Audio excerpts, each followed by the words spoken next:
William Gargan stars as Barrie Craig, confidential investigator.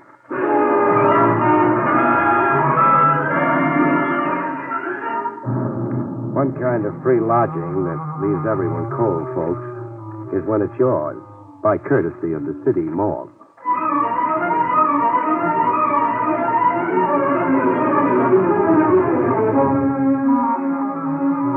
The National Broadcasting Company presents William Gargan in another transcribed drama of mystery and adventure with America's #1 detective, Barrie Craig, confidential investigator.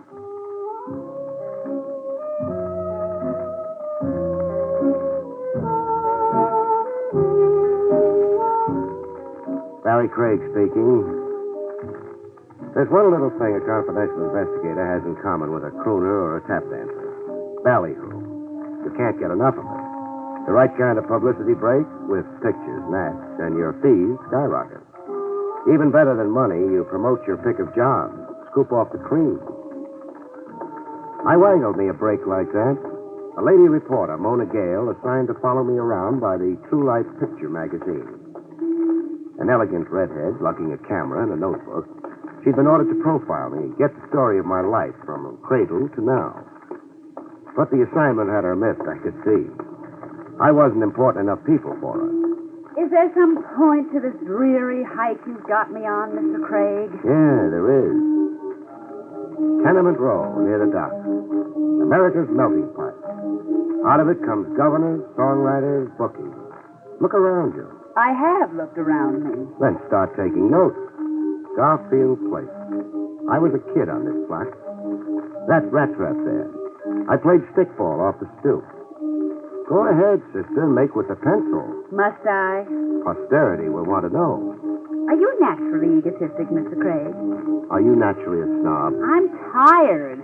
So have a seat. Here, on the stoop. What's better than sitting? Grand view, huh? Great. Dirty-faced children, pushcarts, squalor.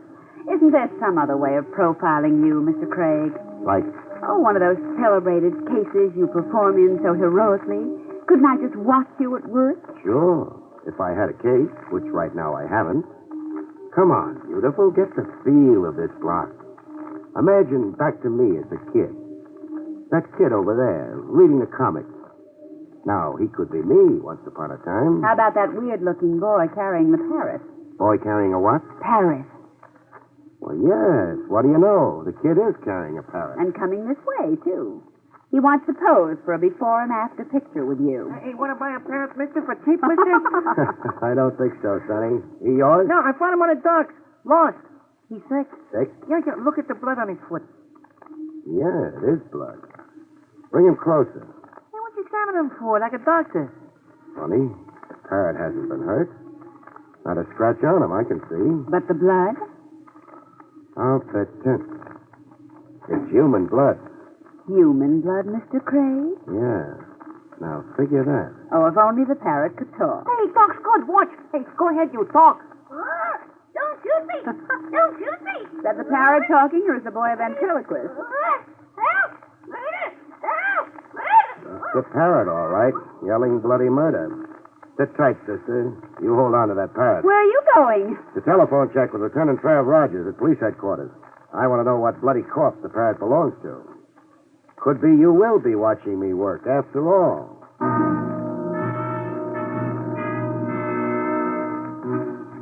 Mona got to watch me work. Over the phone, Lieutenant Trav Rogers set up a date for the parrot to be reunited with his master. The setting for the sentimental reunion was the city morgue. Roll him out, Ernie. The parrot belonged to him, Craig. Steady, Mona. Who was he, Trav? Vince Larimer, according to an identification card in his wallet. He was found on the docks beside an empty bird cage. Shot to death by an unknown assailant. And? We traced him to a banana boat. He booked passage from Honduras to New York. Period? Period. On ship, Larimer kept to himself, stayed in his cabin. A mystery figure, isn't that how a reporter would headline him, Miss Gale? That parrot you two chanced across was Larimer's only known companion. Can I see the cage the parrot came in, Rogers? If you must meddle. I'm being immortalized by True Life magazine, so please don't louse it up.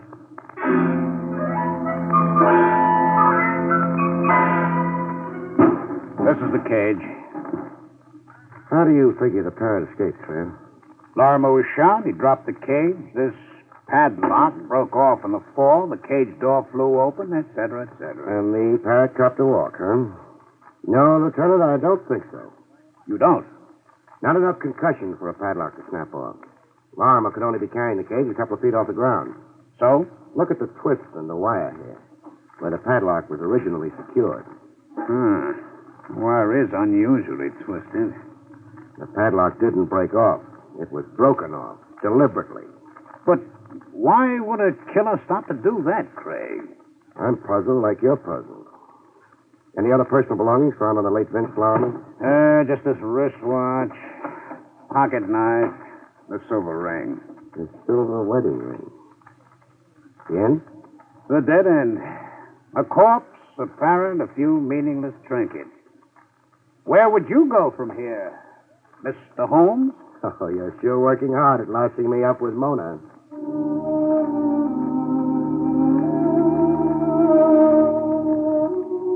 But it so happened a detour developed in the dead end. The next morning, while I was sorting my mail over coffee and sinkers in the crosstown diner, and while waiting for the red-headed Mona to show up for her day's grind, the mail was the usual garbage. Bills, all of them stamped final notice, circulars advising me where to get my pants sprayed, where to buy my geraniums, and one circular I really stopped to read. The Starbright Park Museum of Murder, exhibits in wax. The circular entitles bearer to a 50% admission discount. Good morning, Mr. Craig. The ripened friendship we've got, it's time you call me Barrie. With a good morning kiss. If that's how you like to start your day. Look, I was assigned to you to play Boswell, Barrie, not Madame Bovary. And what, pray, have you in store for me today? A trip to the Starbright Amusement Park. Amusement park? Read the circular. Bargain rate. So? Read where it says about the new wax exhibit. Oh, see, the brutal murder of Vince Larimer. So real it will startle you. Hey, Vince Larimer? Our corpse of yesterday. But how... How could a wax exhibit already be set up for the customers less than 24 hours after the murder happened? Yes, and circulars printed. Printed and in the mail. One of them in the mail to me. You think it was purposely? I'd be a dope not to think that. I'm not only being invited to get a look at Vince Larimer being shot, but also at who is shooting him. All this in wax. It's incredible. I'm in an incredible business, beautiful. In what other business can you get an educated redhead personally assigned to you?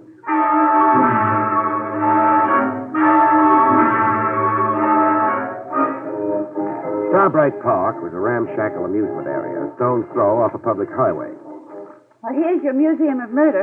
Those signs, shocking, sensational, lurid. And closed. No ticket taker, no open door. It's boarded up? There's a bell here. This side door.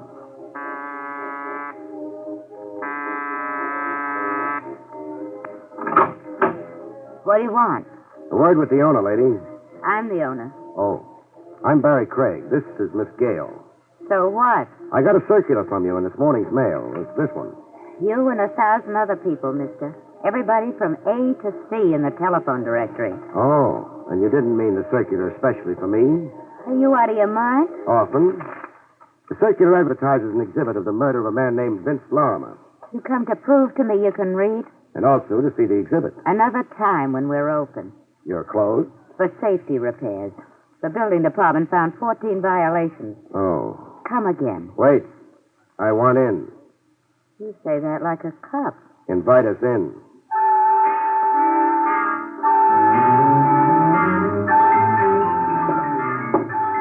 Having fun, Laura? It's gruesome. Snyder and Ruth Gray in the hot seat. Dillinger bleeding all over Chicago's sidewalk. Why, baby, you're holding hands. I got affectionate and morbid surroundings. The Vince Larimer murder's the last one in a row, right after Bluebeard. It is. Some light on the subject, please. I got no lights to switch on. The power battery's disconnected. Another order of the almighty building department. Here, you can use this flashlight. Thanks. Hey, quite a likeness. Barry, the victim does look like Vince Lorimer. Like Lorimer posed for it. Even the clothes, the pinstripe suit. And holding a cage with the parrot still in it. The minutes before the actual murder the scene's supposed to be. Miss, or is it madam? It's Dolly. Dolly Flanders. Dolly, the hooded killer holding the gun. Why the hood? I don't get your question. Is there a head, a face under the hood? Yes, I guess there is. Model? How? How? In the likeness of the killer, I mean. In the likeness? Well, how could that be? That's the question I'm saving for later. First, suppose you raise the hood. Get in there and raise it, Dolly. Don't raise it, Dolly. Barry! Voices jump you all the time in my business, Mona. You take it calmly. Raise as you are, Dolly. Craig, Yeah? drop that flashlight. Try beaming it at me and... Okay, stubborn. Barry, he shot you! No. Bullseye on the flashlight. My wrist dead from the concussion. Get flat on the ground, face down, Craig. And your lady friend. Be smart, Craig. From where I am, you're a clay pigeon. Get down, Mona. Horizontal in a wax museum. Include that in the piece you're writing. I'll even include it on my headstone. You, Dolly. What? This box of matches. Pick it up. Now this newspaper. Now roll the newspaper into a torch and light it.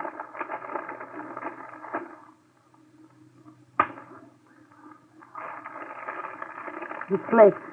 What shall I do now? A wax figure holding the gun. Stick the torch under the hood and hold it there. Let's see how fast it melts.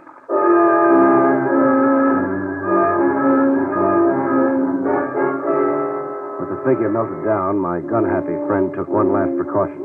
I hate working over a guy when he's down. But you will. So you'll stay put while I leave?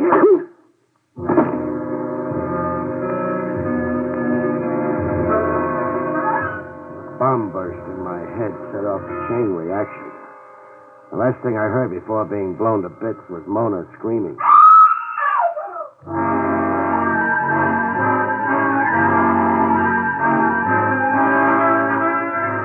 I came around. A long night and 100 years later, I came around. There was a face looking down on me. Pretty with red hair. Red eyes. Red eyes from crying. Crying over me. Barry. And music. Bird music? The music, Mona. It's a yellow canary singing. You're in Dolly Flanders' office. Dolly Flanders. Dolly. I'm not responsible for what happened out there. Who was he? I don't know any more than you do, Doc, like it was. He didn't want me to see the face under the hood. Because it was his own face, Barry.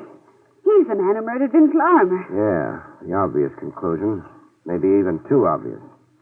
Dolly, What? how come a wax exhibit here dramatizes a murder that happened only yesterday?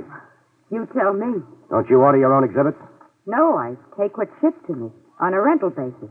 So much a season. Shipped to you by whom? A Mr. Scala, Fernando Scala, a wax sculptor. Where do I find Scala? He's got a studio in Havemeyer Flats near the railroad yard. Number 179. You through third degree in me? No. How come you, a woman, run this kind of a business?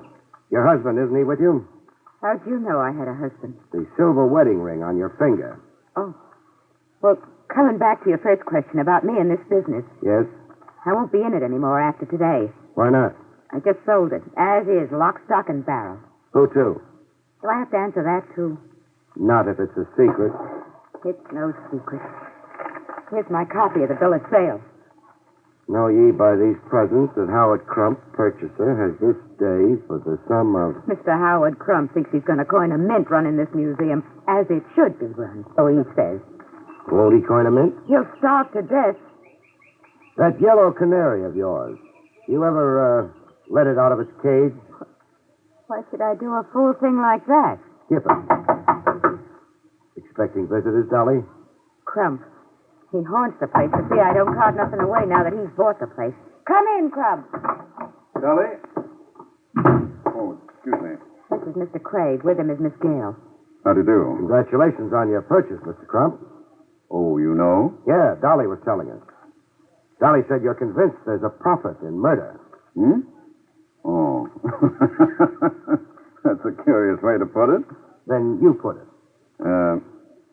Yes, I believe a wax museum can be run profitably, with, of course, judicious management and promotion. The underlying principle, Mr. Craig, in any business... Cut. My aching head, Crump. The head I'm taking out of here is already twice the size I came in with. Coming, Mona?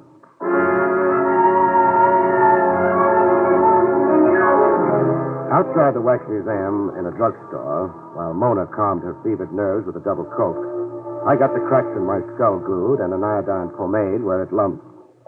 After that, I telephoned police headquarters. Hello, Lieutenant Trav Rogers? Never mind paging him, Buster. A message will do from Barrie Craig.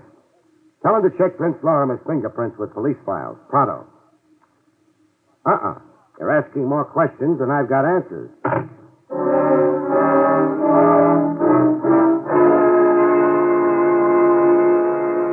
Like Dolly had said, the Havermeyer Flat studio of Fernando Scala, wax sculptor specializing in murder, overlooked the railroad yard. Right-sized guy, Scala, the mouth of a mustache and the look of a fox. With those trains, how can you concentrate on your wax modeling, Scala? Even better with the trains, Mr. Craig. I am filled with a wild rhythm. Spare me the poetry. Then, for the lady? Spare her the poetry, too. All right. I say only what you want me to say. No wonder. Where do you keep your crystal ball? Crystal ball? You identified the man who murdered Vince Lorimer. I identified a murder? You are joking. You modeled the victim and you modeled the killer. Oh, but you are surely mistaken. Am I surely mistaken? I modeled the victim, yes, from the newspaper pictures. And from the imagination also. But the killer, him I did not model. You didn't, huh? Oh, just a head with no face. A head I cover up with a hood because I cannot know the face. Who telephoned you in advance of my coming, Scholar? Prime you on how to answer me. Telephone me? But I swear... Was it Dolly Flanders, maybe? Dolly Flanders, the owner of the museum? Dolly Flanders, the ex-owner of the museum. Oh, no, she did not telephone to me. Now, if this interview is over... I'm to scram and take Mona. My apologies for it, but I have so much work. You're a shrewd customer, Scholar. Thank you, Mr. Craig, for the great compliment. There are no, how you say, flies on you either. Oh, excuse me. He's told all he's going to, Mona, so let's go. Isn't there some way of compelling the truth? Yeah, a way that's a beaut. But I don't think you could stand watching it. Mr. Craig. What? This telephone call. It is for you. Nice job of acting mystified, Scholar, over a prearranged deal.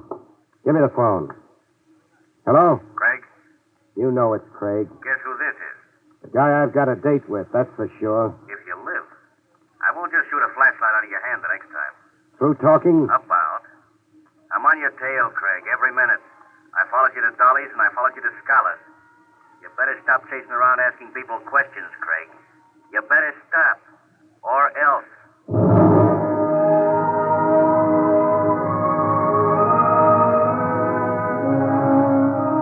The case began to wrap itself up with a valuable assist credited to the good Lieutenant Trav Rogers. A return message for me, left with Jake, the elevator op, in my office building, suggested that I meet Trav post-haste in the Marble Lawn Cemetery. But why meet in the cemetery? A favorite long-lost aunt. Rogers wants me to help dig her up. Oh, taxi! Hey, taxi!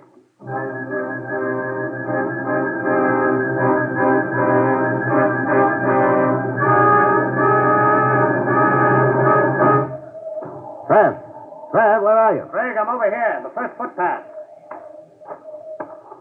Greetings, Gould. What do you hear from the beyond? Read that tombstone in front of you. In memory of Sam Tracy, born 1910, died 1945. His loving wife, Dolly. Dolly. Barrie, Dolly. Don't get into the lieutenant's act, beautiful. It's his show. Let him have the fun. But not here. Somewhere over a hot cup of coffee.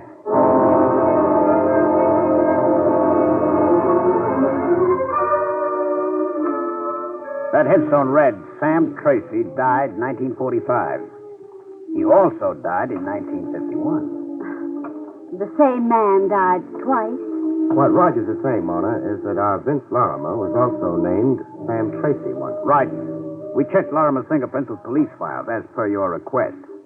Lorimer's prints correspond to the prints we have of a Sam Tracy, a one-time thief and safecracker. But there is a Sam Tracy now buried in the Marble Lawn Cemetery. Mona's yet going to convert from reporter to detective.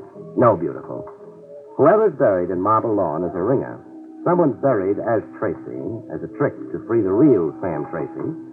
And it's the late Vince Lorimer. That was my guess, too, Barry. Great minds run on the same channels. Who said that? What was the original Sam Tracy trying to escape from? A safe robbery in 1945. Tracy made off with a cash haul of $100,000 belonging to a stockbroker named Rufus Scott. The police gave up when Tracy, the phony Tracy, as it turns out now, died. Died how? In a rooming house fire while hiding out. And the 100 G's? Went up in smoke. So the police thought, I mean. As did the insurance detective in the case. Insurance detective? A certain Sandy Dowell, an eager beaver in his day.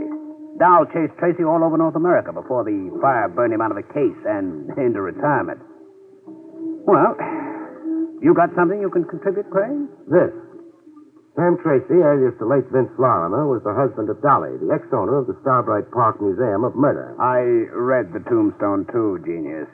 Besides, it's a matter of record that Dolly Tracy posed as the widow in the phony burial of her so-called husband in 1945. I guess Dolly to be the very late Lorimer's widow this morning. By divination? By a silver wedding ring on her finger. An exact replica of the one you found on the corpse. Well, we know a lot and we know nothing. Tracy got away clean with $100,000. Even got out of the country. Why then did he come back posing as a Vince Lorimer? Why take that risk? And get murdered. And who released the parrot? And why? Frankly, Mona, I don't know if that's really significant. Bet on it. It is, Rogers. It's the key to our killer. All right, where would the key fit? Seabright Park, I'd say. Trav? Yes. Suppose I call the move. Can you bear it? If it catches a murderer. Spoken like a good cop.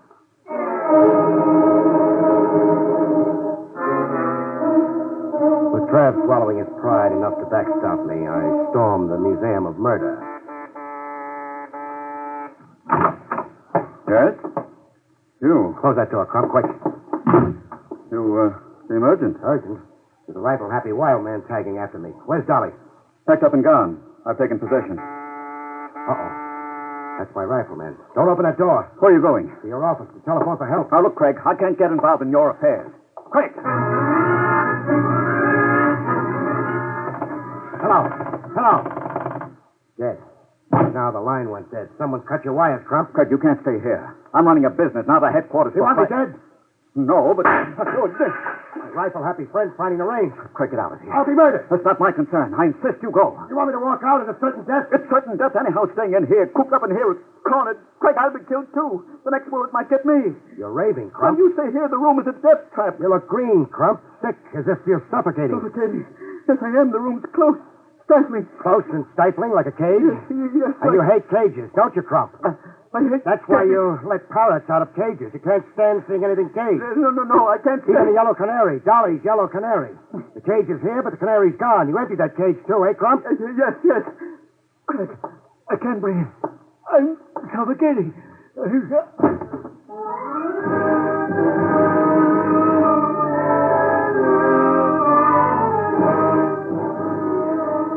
Trav and I swapped postmortems and Tony, while Mona took notes. Claustrophobia, the fear of confinement. Crump couldn't stand anything in cages, or being caged or cornered himself, like I made him feel in his office. It even showed in his clothes. Baggy suits, sizes too big. Shirt open at the neck, no necktie. His clothes gave you the hunch on him. That and the bill of sale Dolly showed me. How so? Crump paid $40,000 for the Museum of Murder. $40,000 for a worthless business. Blackmail? It had to be. Dolly knew it was Crump who'd murdered her husband on the dock. She devised a cute way to make Crump pay off. But why would Crump murder... Oh, wait. I think I know. Crump is really Rufus Scott, the stockbroker Sam Tracy robbed 6 years ago. Was hired to rob by arrangement. My bet is that Crump invited Tracy to come tap his safe. I'll buy that, sure. The Scott firm was on the verge of bankruptcy before that robbery. And then Tracy never got to keep the stolen $100,000. He was just a tool. The patsy, lucky to escape with his life. That's why he skipped the country. But, Craig, But who staged the rooming house fire and the burial of a bogus Sam Tracy? somebody who wanted to permanently shut off police interest in Sam Tracy and in the 100G.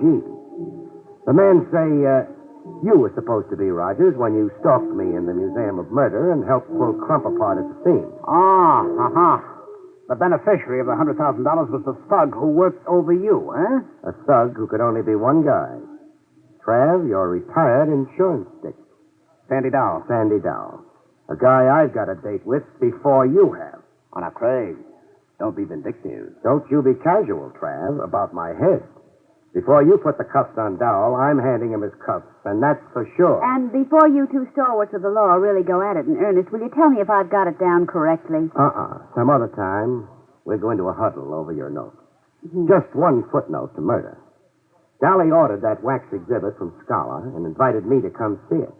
It was her way of forcing Crump to come across by her museum. The end? Almost.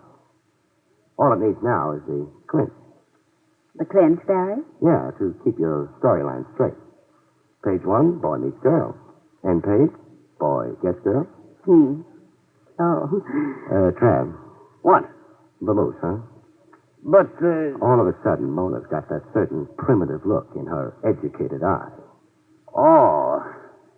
Excuse me for being dense. Yeah, scram, Lieutenant. Please do not louse Craig up with the press. Good night, folks. See you next week.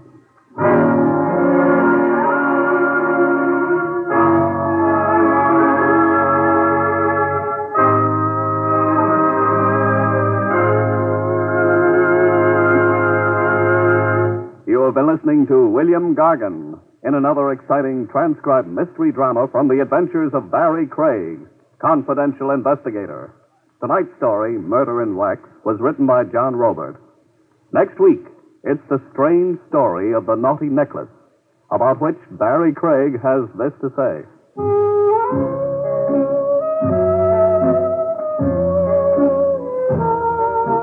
Next week, I'll tell you how I was hired to buy a string of pearls, which was almost woven into a noose to hang me with. See you next week, folks.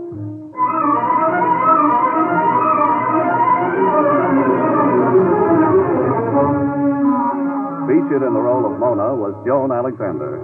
Barrie Craig, starring William Gargan, was under the direction of Hyman Brown. This is Don Pardo speaking.